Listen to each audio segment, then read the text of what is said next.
Hello students, मैं हूं नितेश और स्वागत है आपका हमारे यूट्यूब चैनल स्टडीशाला में। आइए हम आज देखते हैं मल्टीप्लिकेशन ऑफ इंटीजर्स और उनकी प्रॉपर्टीज़ क्या हैं। मतलब कैसे हम मल्टीप्लिकेशन कर सकते हैं इंटीजर्स का, और कुछ प्रॉपर्टीज़ हैं, closure property, commutative property, associative property. इन प्रॉपर्टीज़ ये प्रॉपर्टीज़ हैं क्या, और इनको हम कैसे सॉल्व करेंगे या कैसे समझेंगे, कैसे इनको हमें यूज करना है। तो चलिए हम सबसे पहले एग्जांपल से स्टार्ट करते हैं। एग्जांपल के थ्रू समझेंगे तो ज़्यादा आसानी से हम समझ पाएंगे। ठीक है, तो ये देखिए सबसे पहला एग्जांपल है हमारा 6 इंटू 5, 6 मल्टीप्लाई 5 दोनों बोलते हैं। तो 6 मल्टीप्लाई क्या हो जाएगा, डायरेक्टली 6 5 जा 30, -6 ले लिया। दूसरा एग्जाम्पल हमारा -6 इंटू 5, तो क्या हो जाएगा 6 5 जा 30, माइनस का माइनस ही आ जाएगा। लेकिन उसको आप कैसे करते हैं ये देख लीजिए। मल्टीप्लिकेशन में नंबर्स का मल्टीप्लाई होता ही है, उनके साइन का भी मल्टीप्लाई होता है। ये देखिए, जैसे क्या है, 6 का देखिए साइन क्या है माइनस, और 5 का साइन क्या है प्लस। तो क्या हो जाएगा माइनस प्लस माइनस। ठीक है, हमेशा याद रखिएगा मल्टीप्लिकेशन में वो चाहे जैसे भी, चाहे इंटीजर्स का हो, चाहे रेशनल नंबर्स का हो, चाहे जिसका हो, वो सब आपके पहले साइन का मल्टीप्लाई होगा, इसके बाद फिर नंबर का मल्टीप्लाई होगा। और माइनस से किसी का माइनस से प्लस का मल्टीप्लाई होगा, माइनस और प्लस का ही मल्टीप्लाई होगा, माइनस और प्लस का मल्टीप्लाई होगा। मतलब जो भी रहेगा, माइनस माइनस है तो माइनस माइनस का मल्टीप्लाई होगा, माइनस प्लस है तो माइनस प्लस का मल्टीप्लाई होगा। तो अगर सेम साइन वालों का मल्टीप्लाई होगा तो प्लस आएगा, और अपोजिट साइन वालों का मल्टीप्लाई होगा तो निगेटिव आएगा। जैसे माइनस मल्टीप्लाई माइनस तो क्या आएगा प्लस, और माइनस मल्टीप्लाई प्लस होगा तो क्या आएगा माइनस। ये आगे पीछे हो सकते हैं, ठीक है, चाहे प्लस पहले आ जाए माइनस बाद में आ जाए, इससे कोई भी फर्क नहीं पड़ता है। तो भाई ये दूसरे एग्जाम्पल में हम इसको और अच्छे से देख सकते हैं। ये हमारा अगला एग्जाम्पल हो गया -15 मल्टीप्लाई -55 मल्टीप्लाई 15। अब इसको हम उसी तरीके से करेंगे। तो देखिए पहले हम इसको अलग अलग को दिखा देते हैं। ये देखिए -55 मल्टीप्लाई +15। अब माइनस और प्लस का मल्टीप्लाई होगा तो क्या होगा, minus multiply plus is equal to क्या होगा, अभी अभी बताए थे माइनस। अपोजिट साइन है ना, एक माइनस है दूसरा प्लस है, दोनों एक दूसरे के अपोजिट हैं, तो इनका जो मल्टीप्लिकेशन होगा वो क्या हो जाएगा माइनस। हमेशा चाहे माइनस को प्लस से मल्टीप्लाई करें, चाहे प्लस को माइनस से, होगा वो माइनस ही। ठीक, तो ये हमारा क्या होगा माइनस प्लस, ये माइनस आ गया देखिए। और फिर इसके बाद 55 मल्टीप्लाई 15 ब्रैकेट में लिख लिया, क्योंकि इसका तो मल्टीप्लाई हो चुका है, इसका भी करना है।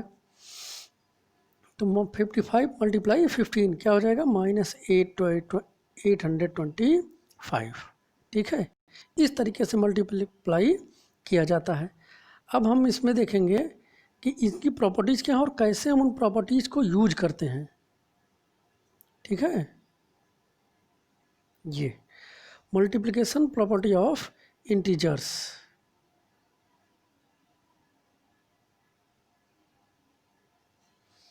मल्टीप्लिकेशन प्रॉपर्टीज में सबसे पहली प्रॉपर्टी है हमारी क्लोजर प्रॉपर्टी।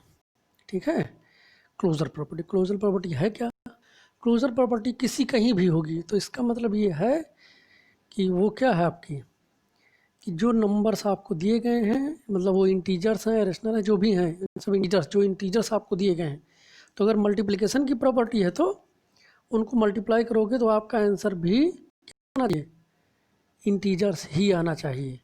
तो वही है आपकी क्लोजर प्रॉपर्टी। जैसे the product of two integers is always integers, ये देखिए the product of two integers is always integers. अगर ऐसा है तो हमारी प्रॉपर्टी वहाँ यूज होगी, वो क्या होगी क्लोजर प्रॉपर्टी। ठीक है, प्रोडक्ट ऑफ टू इंटीजर, जैसे 7 और 3 दो इंटीजर्स हैं, इनका प्रोडक्ट। देखिए गुणे को आप क्या क्या कहते हैं, मल्टीप्लाई भी बोलते हैं, इनटू बोलते हैं, प्रोडक्ट बोलते हैं, ये 3 चीज़ें हम इसे बोलते हैं, हिंदी में गुणा बोलते ही हैं। तो 7 मल्टीप्लाई 3 क्या आ जाएगा आंसर 21 आ गया। अब 21 इंटीजर नहीं है, 21 भी इंटीजर है। दूसरा ले लीजिए 7 मल्टीप्लाई -3, 7 भी इंटीजर है, -3 भी इंटीजर्स है। और इसका मल्टीप्लाई जब हमने किया तो क्या हुआ, प्लस माइनस माइनस 7 21, क्या आ गया -21। -21 भी इंटीजर है ना, ये जीरो के लेफ्ट साइड में होगा, 21 जीरो के राइट साइड में होगा। तो ये भी आपका, तो यही क्लोजर प्रॉपर्टी है कि जब आप किसी भी इंटीजर मल्टीप्लाई करें तो आंसर भी आपका इंटीजर ही होना चाहिए, यही इसका रूल है। अगर इंटीजर नहीं होगा तो फिर वहाँ क्या होगा, क्लोजर प्रॉपर्टी नहीं होगी, जो कि मल्टीप्लिकेशन में पॉसिबल नहीं है। ठीक, आइए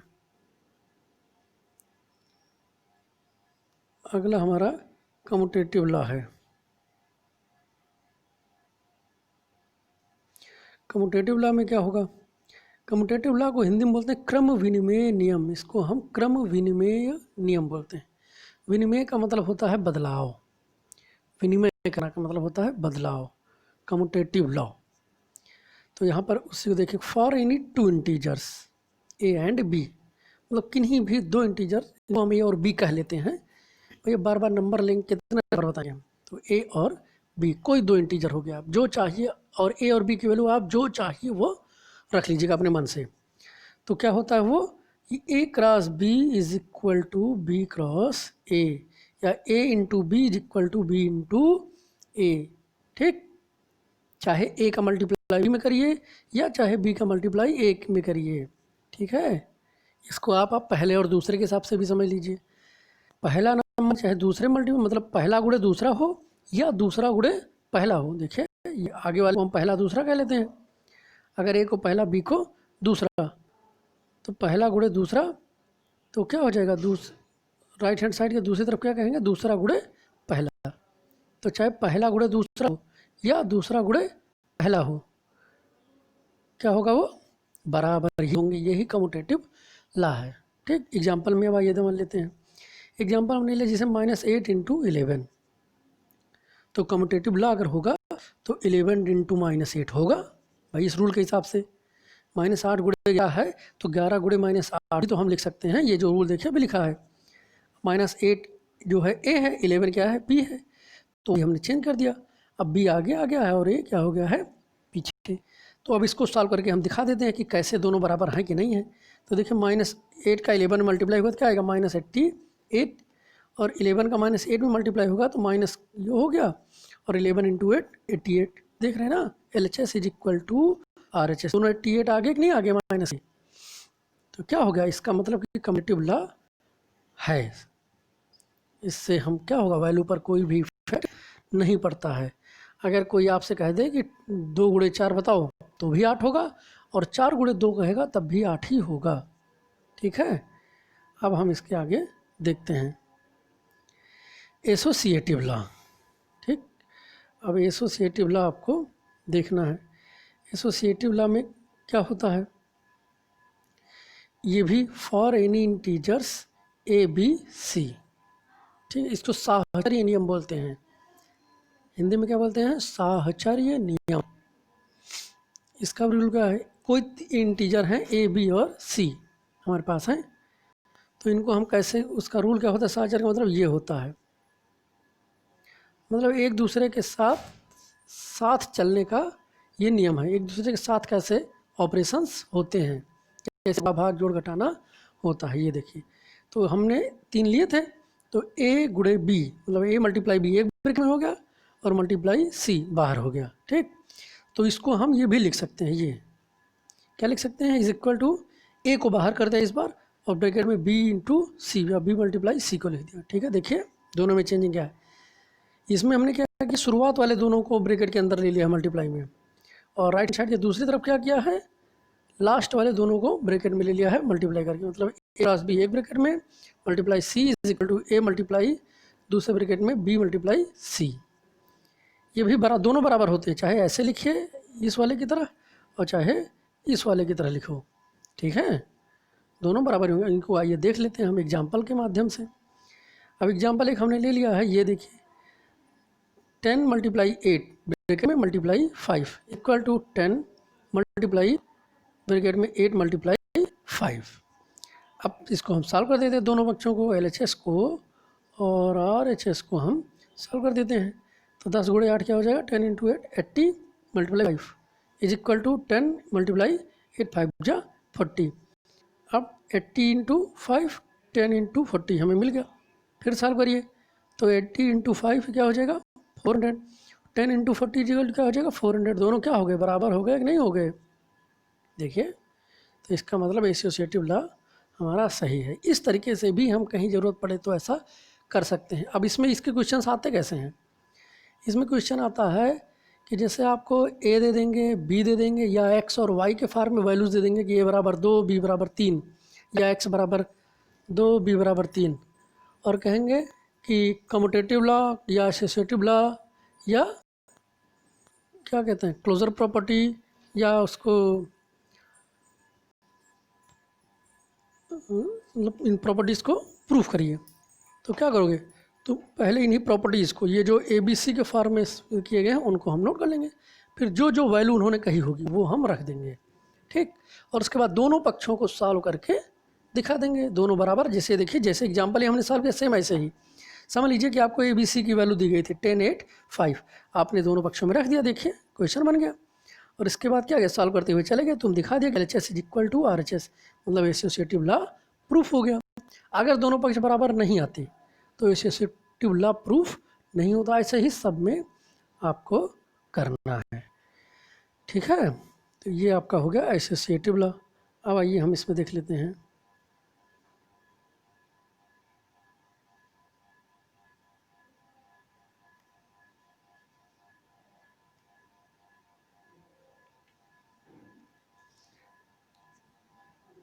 अब अगला है हमारा डिस्ट्रीब्यूटिव लॉ।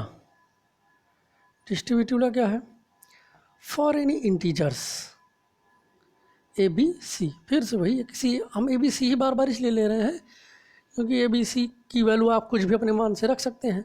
हो सकता है कहीं पर आपको एक्स वाई जेड भी मिल जाए, तो उससे घबराने की ज़रूरत नहीं है। चाहे ए बी सी मिले, चाहे एक्स वाई जेड मिले, चाहे हिंदी में काका गा मिल जाए, वो घबराने की ज़रूरत आपको नहीं है, ठीक। तो ये हो गया आपका। तो ये डिस्ट्रीब्यूटिव लॉ क्या है, जैसे आपको कहीं पर दे दिया गया कि ए मल्टीप्लाई बी प्लस सी, ठीक है, ए मल्टीप्लाई बी प्लस सी, तो इसको तुम क्या लिख सकते हो, ये देखिए आप इसको ये लिख सकते हैं, ठीक। ये कैसे, अब ए का ब्रैकेट, इसका मतलब ये होगा कि हमने ए का मल्टीप्लाई ब्रैकेट के अंदर करवा दिया, ठीक। जैसे कोई रिश्तेदार अगर आपके यहाँ आया, बाहर बैठा है, तो वो रिश्तेदार तो आप है, अब जब वो घर के अंदर जाएगा तो हर एक सदस्य से मिलेगा ना, मम्मी से भी मिलेगा, पापा से भी मिलेगा, और कोई बड़ा भाई या होगा उससे भी मिलेगा। तो सेम उसी तरीके से ए आपका जब ब्रैकेट के अंदर जाएगा, मल्टीप्लाई होने जाएगा, ये सिर्फ मल्टीप्लिकेशन और डिवीजन में ही होता है, ये नहीं कि आप ऐड में भी लेके चले जाएं, ऐड में नहीं होता ये। तो ए मल्टीप्लाई जब बी प्लस सी ब्रैकेट के अंदर होगा तो क्या होगा, ए मल्टीप्लाई बी से भी होगा, फिर प्लस ए मल्टीप्लाई सी से भी होगा। ये देखिए यही आपका बन जाएगा, A multiply B plus multiply C. अब इसको आइए हम एग्जाम्पल के मेथड समझ लेते हैं। मान लीजिए हमें एक एग्जैक्ट क्वेश्चन मिला 7 मल्टीप्लाई 8 प्लस 2, और इसको हमें किस मेथड से करना है, डिस्ट्रीब्यूटिव लॉ के मेथड से करना है। नॉर्मली तो हमारा 8 to 10 10 7 70 कर देंगे तो वो तो हो जाएगा, लेकिन हमें इसे डिस्ट्रीब्यूटिव लॉ के थ्रू करना है। तो क्या करेंगे, अब 7 को ब्रैकेट के अंदर लेके जाएंगे, तो जब 7 को ब्रैकेट के अंदर लेके जाएंगे तो क्या होगा, 7 मल्टीप्लाई 8 प्लस साइन लगा हुआ है, प्लस लगा देंगे, फिर 7 जाएगा, 2 से मल्टीप्लाई होगा, 7 मल्टीप्लाई 2, ठीक है। तो ये आपका बन गया। बीच में आपका प्लस का ही साइन इस्तेमाल किया जाएगा, ये नहीं कि आप मल्टीप्लाई का साइन लगा दें, मल्टीप्लाई तो इनके लिए है।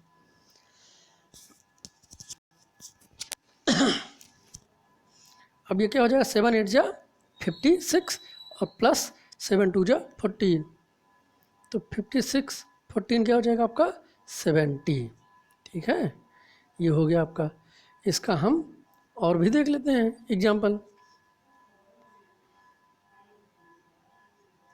अगला एग्जाम्पल हमने ले लिया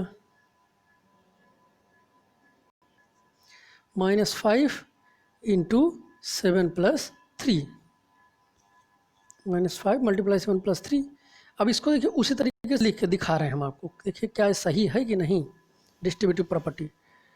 तो -5 प्लस ब्रैकेट में 7 + 3 इज इक्वल टू -5 × 7 प्लस -5 × 3। मतलब ए बी सी की वैल्यू, ए की वैल्यू -5 है, बी की वैल्यू 7 है और सी की वैल्यू 3 है, वो हमने उसमें रख दी है। कहाँ पर रख दी है? यही यहाँ पर ये जो रूल बनाए थे, ये जो रूल बनाया गया था, यहीं पर समझ लीजिए ए इज इक्वल टू बी, सी की वैल्यू हमने वहाँ पर रख दी है। ठीक, ये तो ये हमारा आपका हो जाएगा।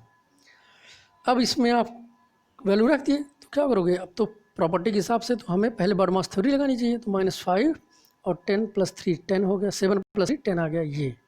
फिर इधर -5 × 7 -35, -5 × 3 -15, बीच में प्लस का साइन था तो प्लस का साइन लगा दिया। अब ये तो -50 हो गया, सीधा मल्टीप्लाई होकर RHS -50 हो गया। और ये RHS क्या हो जाएगा? -35 प्लस और माइनस माइनस, ठीक है, प्लस माइनस माइनस और 15 हो गया।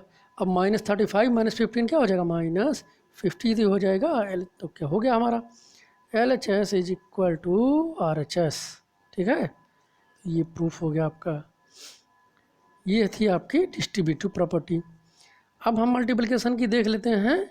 अगली प्रॉपर्टी है मल्टीप्लिकेटिव आइडेंटिटी। ये आपके ऑब्जेक्टिव में बहुत पूछाते हैं। ठीक है, मल्टीप्लिकेटिव आइडेंटिटी। मल्टीप्लिकेटिव आइडेंटिटी क्या है? इसमें एक फिक्स आंसर है। 1 is called multiplicative identity for integers. एक हमेशा किसी भी इंटीजर का मल्टीप्लिकेटिव आइडेंटिटी होगा। ठीक है, जब भी कभी आपसे किसी भी नंबर का आइडेंटिटी पूछा जाए, मल्टीप्लिकेटिव आइडेंटिटी, तो हमारा आंसर क्या होगा? 1 हमेशा के लिए होता है। जैसे कोई नंबर मान ली a है तो a × 1 is equal to a आएगा और 1 × a भी इज इक्वल टू a ही आएगा। देखिए ये, ठीक है। मल्टीप्लिकेटिव आइडेंटिटी का मतलब ही होता है कि ऐसा नंबर जिसका मल्टीप्लाई किया जाए तो नंबर में कोई भी परिवर्तन ना हो। ठीक, ऐसा कोई नंबर हो जिसका किसी इंटीजर में मल्टीप्लाई किया जाए तो इंटीजर्स में कोई चेंज ना हो। जैसे 5 × 1 इज इक्वल टू 1 × 5, मतलब कम्यूटेटिव लॉ को लगा दिया हमने यहाँ पर, तो उनके नंबर से पोजीशंस को चेंज कर दिया, तब भी क्या आ रहा है हमारा? 5 ही आता है। तो ये है आइडेंटिटी। हमेशा याद रखिए कि किसी भी नंबर का जब आपसे आइडेंटिटी पूछा जाएगा, मल्टीप्लिकेटिव आइडेंटिटी पूछा जाएगा, तो आप क्या बताएंगे? 1। ठीक, अब आइए हम देखते हैं अगला प्रॉपर्टी, मल्टीप्लिकेटिव इनवर्स। ठीक, ये भी एकदम छोटा सा है, मल्टीप्लिकेटिव इनवर्स। मल्टीप्लिकेटिव इनवर्स क्या होता है? किसी भी इंटीजर्स a के लिए मल्टीप्लिकेटिव इनवर्स क्या होगा? 1/a, उसका उल्टा। ठीक है, जैसे कोई भी हमने a लिया था तो a का मल्टीप्लिकेटिव इनवर्स क्या हो जाएगा? 1/a। अगर यहीं पर आपको कहा गया होता -a तो क्या होता? -1/a, मतलब उसके साइन में कोई भी चेंज नहीं किया जाएगा। अगर आपसे पूछ गया होता -a का मल्टीप्लिकेटिव इनवर्स बताइए तो क्या हो जाता? -1/a। a का मल्टीप्लिकेटिव इनवर्स -1/a, a का मल्टीप्लिकेटिव इनवर्स 1/a। ठीक है, ये है a का मल्टीप्लिकेटिव इनवर्स 1/a। ठीक, तो ये आपका हो गया। ये थी सारी प्रॉपर्टीज़ मल्टीप्लिकेशन की। वीडियो को आप देखिए 2-3 बार और उसको समझिए। और आप लोग वीडियो देखते हैं लेकिन सब्सक्राइब नहीं करते और देख भी नहीं रहे हैं, तो उसको देखिए ध्यान से। हम देख रहे हैं कि आप लोग बहुत ही ज़्यादा लापरवाही कर रहे हैं। ठीक है, तो वीडियो को और ओपन करना भी नहीं, हमें लगता है आप लोग जानते हैं। जो वीडियो हम आपको भेजते हैं उसमें आप ब्लू लिंक दिया होता है नीचे, जो मैसेज आपके पास जाता है उसमें ब्लू लिंक होता है, उस ब्लू लिंक को टच करके वीडियो देखिए। ठीक है, तब वीडियो क्लियर भी चलेगा और अच्छा भी दिखेगा। और उसी में नीचे देखिए तो जब ब्लू लिंक टच कर ओपन करेंगे तो नीचे सब्सक्राइब लिखा होगा एक जगह रेड कलर का, उसको टच कर दीजिए आप लोग। ठीक है, ये काम जरूर करना। आज हम सबका देखेंगे कौन कर रहा है कौन नहीं। चलिए, थैंक यू क्लास। इसको देखिए और अपना वर्क आगे कंप्लीट करिए। जो क्वेश्चंस आपसे सॉल्व होते हैं उनको सॉल्व करिए।